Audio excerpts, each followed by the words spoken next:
Hello, this is Warren Whitlock with Thomas Mangum. Hi, Thomas. Hey, always good to be here, Warren.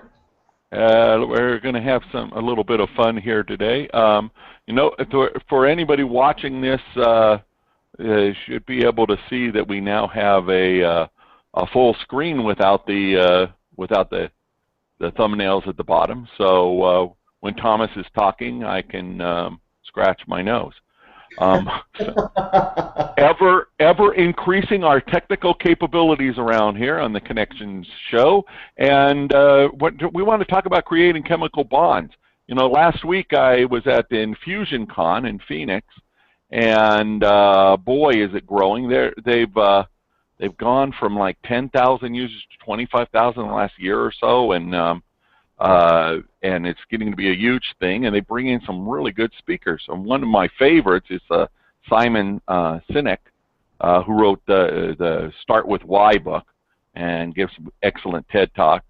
And so I've been following him for a while. And so he got up there and started talking about chemicals in your brain, which I thought was a whole different thing than how to get people to read your email and the other things that they normally talk about. And I liked it. And so I want to apply that to the connections that we make. And so let's see. I'll start off by covering. He talked about four chemicals, which are endorphins, which usually are described as what covers up pain when you get going on a run and you break through that point and you can run farther. I'm talking as if I've ever ran anywhere. Dopamine, of course, that is comes from getting a goal or achievement. It's that feeling of success, which then is what is is behind being addicted to something. And then a couple more, serotonin, which he described as getting recognized for something, which I thought was an interesting way of describing it. I thought serotonin was good to get calm or go to sleep. And then, of course, oxytocin, which is one I think we know about. When you shake somebody's hand, when you touch them, that it's a different experience than somebody saying hello from across the room. It releases oxytocin, and that's why cuddling works, and pets are fun, and occasionally small children. He talked about this in general about having face-to-face meetings rather than online. And in fact, the one thing I didn't really care for was a description of a company he'd been to that had 5 people co-working all day long and sitting in their cubicles talking to each other via Skype. And that was eliminating the effect of getting together. And sure, it's be great, but in his example, he says, when that company's doomed, well, maybe not. Maybe they live together, they're dating each other, and and they also party all night long. We can't tell that by the short description he gave us. But other than that, it really got me thinking about what really puts off these chemicals, and I'm exploring what that does in actually online communications. But today, let's talk about in person. So do you feel like you have a chemical bond to your network? I think to certain individuals, and it's always more when I practice what a friend of mine used to call the she used to say the word it's kind of initials, I guess, or an acronym, TAO, T-A-O, transparency, authenticity, and openness. And it's one of the things that you and I have talked about a lot on these shows, because so many people like to break it down into a system. And I think when you're being transparent, authentic, and open, you do create a bond. Even if people don't logically know why they connect to you, they feel connected. It doesn't matter how thick they are, how not thick, how there's a way to describe that. How detached they are. It's like when, let me give you an example. It's better to say an example. Is you ever meet somebody, Warren, and you just feel in sync with them? You just feel like, wow, I have a connection with them. And they've said very few words, but it's just the way that they were. I think that comes back to these brain chemicals. We have the logical mind. Our logical mind likes to justify, rationalize, and all of that. But our essential self, that part of us that picks up on these, I think, these chemicals and these things that we can't really describe, well, those are the things that create connection. So I most certainly think that the people that I really genuinely feel that the people that end up doing business with me and that I connect with, it is something that we feel in sync, and then it's justified logically. Right. Well, it's something I've been thinking about, because I'll go to some place like this event. There's 3,000 people. I put quite a bit of effort into meeting people and getting to know them, and I found that I still have the thing, if I'm walking around the trade booths, which was interesting, because there's people I know well that have been going. I've been using the Infusionsoft platform for 8 years, and so I know the founder, and been a partner and worked on various many things. All the developers, as they started add-on products, were former Infusionsoft employees. So it's a crowd I know pretty well, and relatively small, compared to a 100,000 person show. And so, there's that going on. But still, there was one booth from a friend where I went up to, to find out about buying the product, and literally just had this feeling of I don't want to talk to, get to know, have anything to do with the people there. Part of it was a poor booth design. Part of it was, my friend that I had already talked to about meeting him at the booth wasn't in the booth. But then part of it was just that kind of like, I'm not connecting with these people. And so try as I may with all the, Twitter chats and getting to know people. I've even run ads with a picture with my headshot on it for places, especially if I'm speaking. I want that serendipity of bumping into somebody in the hall and say, hey, aren't you that annoying guy on Twitter? They don't say annoying, but one could imply. And I've tried several different things that way, and I've had some serendipity from that. But when it's not a real connection, it's not somebody I've talked to, I've shaken their hand, I spent time with, it's different. And then on the flip side, the good part is like dozens of encounters where somebody who I may recognize to the point of, yeah, I think I've seen him before, comes up and wants to chat with me, give me a hug, tell me how wonderful it was the last time I talked to him. I learned so much from the 20 minutes I talked to you at the such and such event. And, oh, yeah, I went to that event. Most of the time it's an event I went to. Occasionally they think they know me from an event I didn't attend. But, they know some event in the past we got together and we chatted, and those are the memorable ones.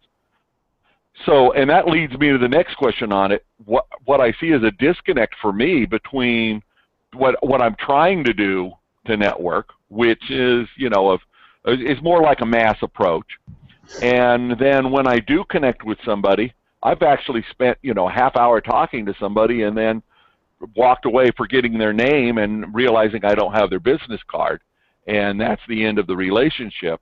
And so what I'm thinking is a lot of those people, the kind of people I'd like to do business with, I'd like to stay connected to, and do you put any effort or thought into differentiating for the people where you have that good chemical reaction and just the average person you got introduced to? What do you mean by that? Clarify. Well, okay, you were just talking about, you know immediately. It's like a chemical reaction that somebody is the kind of person you like to do business with. Okay, so and this is one of the things I actually go over with clients, and I'm thinking about a guy I'm working with individually, or specifically, and he's over analyzing it, I think. And this is one of the things that I suggested to him, is that he allow himself to feel what he's feeling, versus trying to put on some kind of act. And he's trying to build his business 3 or 4 times bigger than the way it is right now. And he runs a pretty good business. And one of the things he's wanting to do is network more online and also network more live. And so we went through, well, what are you feeling when you're having a chat with some people? And he goes, well, some people seem kind of cool, like I'd want to hang out with them. And then others, it feels like I have to try real hard. And so my question to him was, why try hard? Why try to force something that you genuinely don't feel? And so his answer to me was, well, I'm not always going to get along with everyone that I meet, so, I just want to be nice. And I take a different approach, Warren. I really do. And that is, why do we have to force something? If you don't feel like you really connect with someone, why try? And I hope it's kind of coming back around to an answer around that question, but that's the way I all interpret right. So I mean, that's a simple answer to the thing. If you meet somebody and you don't feel like there's a connection, you walk off and forget about them. On the other hand, if you meet somebody and you feel like there's some kind of connection, at that point, then it is worth trying. And what would you define as trying at that point? Trying what? Once you find, okay, so some people you connect with, some people you don't. Yeah. What do you do differently with the ones you connect with? Go home, sit by the phone, and hope they call. If it's an enjoyable reaction, I want to hang around with them more. I want that energy. Right. We've heard that little piece of wisdom before. It's like, hang out with people that you really want to hang out with. The people that make you feel really awesome, which goes back into the Maya Angelou, which I, saying that I tend to bastardize. So, give me a little grace, Maya. It's not what you say and do, it's how you make someone feel. It's such a brilliant and profoundly simple, yet can be made very complex piece of wisdom. It's like, how can you make someone feel better? I mean, I like people that help me feel better. I'm going to spend more time with you when you appreciate, recognize, love, hug on me. It's just the truth. And so I don't think it's not like I'm really trying, Warren, because when I meet somebody that I want to, they're either I'm really curious about them and I want to know more about them. Maybe not initially, they may feel great, but I'm like, wow, they're really interesting. I'm going to follow up with them. Or if it's like, man, I just like that person. I don't even know what they do or how they could help me, but I kind of like them. I want to reach out to them again. It becomes less effort because I'm the lazy networker. I'll tell you right now, I like the lazy, easy approach. It's kind of hedonistic, if you will, or maybe the hedonistic networker. Okay, well, I mean, and we've talked about this before. I don't think that's all that it comes naturally to you and doesn't to other people. I mean, obviously you're teaching this to other people, and so letting go and feeling those feelings and reacting to them, that's a good thing. Some of us don't naturally want to hug people because we like them. I was raised not to be a hugger. And so, the hug is a very simple one to talk about, but, that doesn't always, if somebody comes up and gives me a hug, that doesn't mean automatically I'm going to feel connected to them. It's other things. Right. Intellectual stimulation of the discussion, which is interesting because I'm known to get telling a bunch of stories, and somehow I empathize with what the person is reacting to my stories. So maybe what I'm really picking out is the ones that look like they like hearing my stories. But well, I mean, I hope just to clarify, make sure everyone understands and you understand, is that when I say hug, I say it literal or metaphorical. For me, of course, I love hugs, and it can be very, very metaphorical. Is like, what feels like a hug to you? What does that mean? Like, you might be like, wow, what an intellectually stimulating conversation, and it may have had nothing to do with each of your business, but that's something you hold dear. It's like, wow, I want to see this person again. I want to connect with them again. Right. Well, I think, and the science of studying what those brain chemicals are and how that reacts is something, I don't think anyone should be going and saying, well, I'm going to start hugging every person I meet, whether it's metaphorically or physical. That's not going to work. I'm going to make sure I got a firm handshake. And, well, yeah, if you care enough to give somebody a decent handshake, that's probably good enough. If you stick out your hand and say, I don't really like this, then you're a cold fish and you've got a problem. And it's the same with hugs, handshakes, anything like that. That's literal. That's talking about the chemical reaction that happens from touching people. But, I'd hate to think one of our one, one of our less informed viewers took that advice and then just went to the next networking event and started hugging people or touching their shoulders. Or, well, hold on a second. Hold yeah, on. I mean, it's like, let's go back to what Simon Sinek had to say. I yeah, think, again, one of the things that I tend to go over a lot with people that I work with, I don't care if it's friends, associates, clients, whatever it is I'm well known not to get into all of the science behind something, and that doesn't always please the analyticals. It's funny because I attract mostly males that are far more analytical than me. hmm They're primarily the people that I work with. Now, I don't think that's surprising because I'm kind of the opposite. I kind of just off the cuff. I trust really easily. I love really easily. I'm the guy, as you well know. I'll filter not so much. I won't filter a ton, and I can get in trouble with that. But I'm also pretty huggy, right? And I don't think it's surprising that the opposite tends attracted because they find that kind of interesting and fascinating. Something's working for you, Thomas. Can you help me get better results? And right. so there's an active discussion about, well, Paul, Rob, whatever, should we be psychoanalyzing this or allow yourself to go into that uncomfort zone? If you're compelled to hug, if you're compelled to touch, if you're compelled to say something, maybe that's the access. That's your access point to you growing and getting different results than you're already getting. Well, so those of us who are the opposite of you, um, we do want to figure out something that we can, if you can't measure, you can't manage. And we want to try to figure out some approach to that. And mimicking you would not be the right thing to do. No. I couldn't be you if I tried. Mhm. I was waiting for a reaction on that one. I was biting my tongue, literally. Oh. Uh, so no, but so that's what I'm saying. It doesn't mean go hug everybody, but what is it about? What is it about a good encounter that works for you? And it gets back to what I teach in social media type training is that it's the cost of trying something is so low today that if I try out a quote on a tweet or a certain way of reacting to people, and it's something that it's a maybe. Do I thank every person who says something complimentary or not? Do I, you know, do I send people an email or a text, something like that? There's some things you can measure and try like that, and some of those things have worked for me.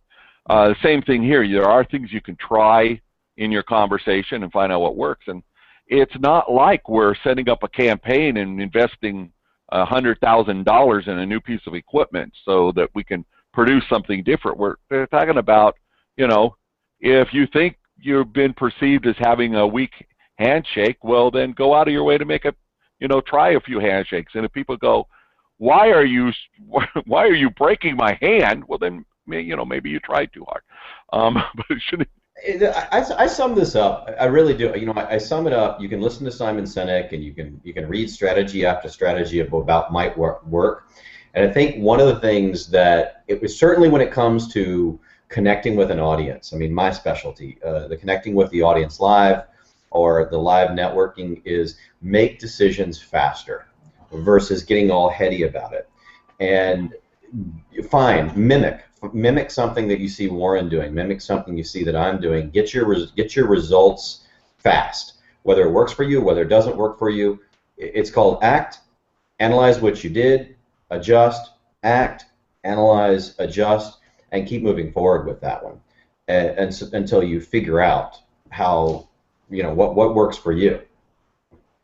I think that's great. I mean, it's so easy to try something today, and that's why in our book we called it serendipity selling, because we said, I'm not going to go out and say buy me, buy me, buy me, buy me, and then expect to measure the results off of that. Say I'm going to run banner ads, and if it doesn't work, I'll run more banner ads. It's today, most things that we do, we can just give it a try, and if you don't like it, if you don't want to do it, no big deal. Do what feels good. In fact, if you're doing things that you hate doing, there's something wrong with that. And I'll sum up with Love that. my quote on it is, I don't always get to choose what I'm doing. I do get to choose whether or not I'm having any fun. And there's two ways to react to that. You either make something fun, or you change what you're doing.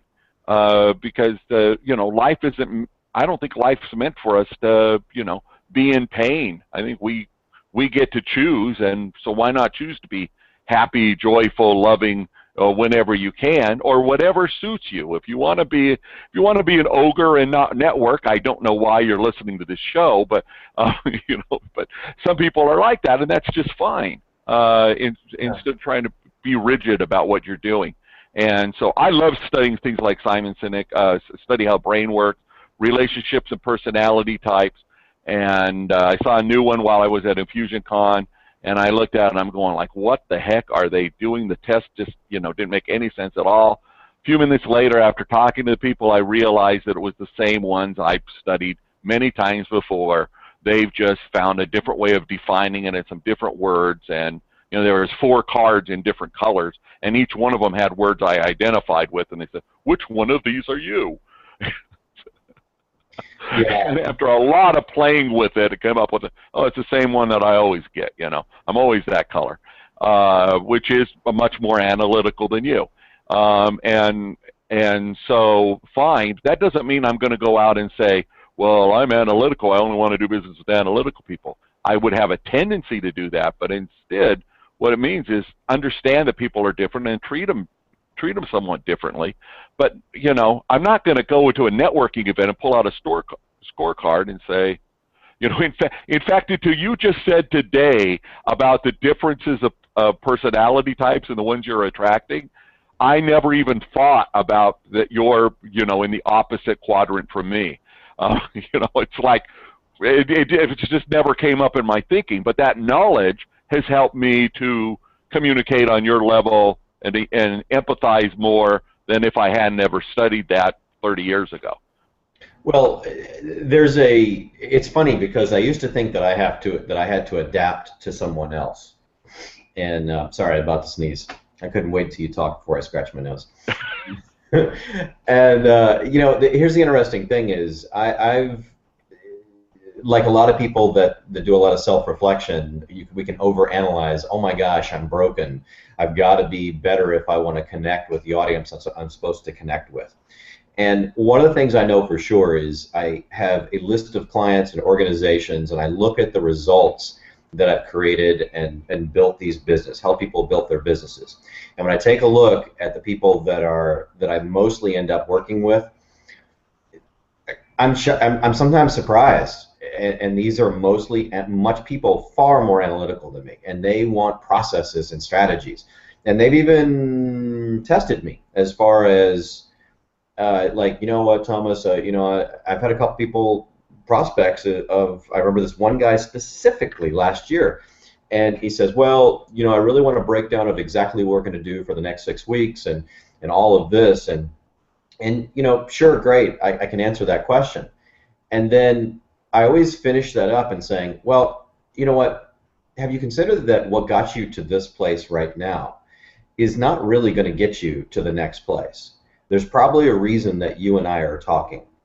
Even if I annoy you at times, or I'm like that, I'm strangely attractive. And this is exactly happened for him. He goes, yeah, it's kind of annoying because I really want these certain things from you, but I just feel there's a reason that I'm still so compelled to have a conversation, because I think you're the guy to help me move from where I am to where I want to be. And sometimes you got to like turn the mirror back. And I think it's whether someone's connecting with you, Warren, or me, there's a reason that these thoughts are coming up in their mind. Maybe they just need to take a deep breath and to act on that prompting. Because I really genuinely believe that what got someone to the place where they are right now is not going to take them necessarily to the next level. So what are they going to do to grow? And in my case, the analyticals at some point have got to take a deep breath. Take a deep breath and start learning to go with their gut. That's where I excel when working with those kind of guys. And they get results from it. I mean, I think it's kind of mind blowing. As a buddy of mine, Tommy, that we're supposed to have a conversation later today, and that's exactly something I know for a fact, which has caused a quantum difference in his business because he's a highly analytical. Oh my God, he's a nuclear engineer. He's a past nuclear engineer. Talk about analytical, and that's made a big difference. So, how does this tie into this whole conversation today? Well, I think that's why I love having a show with you because you're kind of a polar opposite. You know, we agree on a lot of stuff, we disagree on other stuff. I love that because we come at it from completely different perspectives a lot of times, and they both work. Absolutely. Well, and I think that it's back to a matter of what resonates. If you're watching this and say that Warren is full of crap, but I sure like Thomas. Well, then you pick which one you're drawn to work with. And for those lucky few who listen to me and say, "Gosh, I'd love to have that guy tell me some stories." I'm going to resonate with them, and we can easily do business together. Doesn't mean you always pick the same personality type or somebody that agrees with you. It also doesn't mean if somebody studied these subjects at all, they are, familiar with what we're talking about. This is not like we're, breaking new ground here. Simon has found some new ways of describing the brain chemistry thing, but other than that, there's nothing we've talked about today that is news. It's like just people and getting along, and that's one of the things where, I hope if you've watched this and you say, well, this is something I want more of. It's not necessarily that I've got some hidden facts you need, or Thomas has got that special checklist.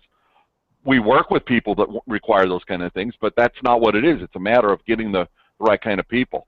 I did something for somebody today, not part of my contract with them. Took me 5 minutes to write an email, and I realized that it's going to be pivotal in saving this guy a ton of time and effort later. And it's something I thought of that he needed, and so I sent him an email, and I realized, oh, that's why they pay me, is because I can see some things. The experience adds up. I've been through some of these things before, and in fact, the same guy had told me earlier. He says, I look at the commodities you're delivering, and I probably could buy them cheaper, but I wouldn't get you, and that's worth more than the total package. And that's the way I like to do business, is giving such incredible value that everybody is going like, this is fun. Let's do more of this. It's profitable. Let's do more of this. Well, Warren, to be fair, I mean, it's a word that you said about giving value. And to be fair, I'm going to admit on this, I know this is being recorded, and it's just, I can't tell someone that something is valuable because that's in the eyes and head and heart of the beholder. And so that's why I like when you said, does something resonate? And that's the lesson that I think, it's always my desire that people go away with every single time that they hear us speak. It's my personal desire, is that take what resonates, use that.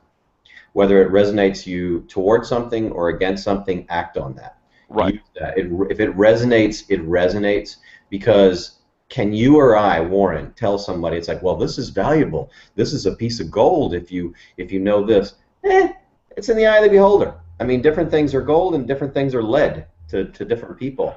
Right. We know a few things because, over time and experience, I've used the same piece of advice on 40 different people, and 39 and a half of them were good reactions. Yes. And half of one person told me, well, I'm not going to do that no matter how good. Now, it means less than half of the people did what I told them to do. But I know that's a good thing to do. And in fact, what happened to my partner on that project this morning, I ended up sending him an email and said, this is becoming part of my SOP. I'm going to check this on every business I work with, and I know I'm going to do a better job on everything in the future. But it reflects things I knew. It's all things I'd done before, but the idea of saying, oh, okay, great. I had assumed something had been checked, something had been taken care of because I was working with other professionals, and it turned out that, oh, well, the old guy that's done this 100 times before catches some things other people don't.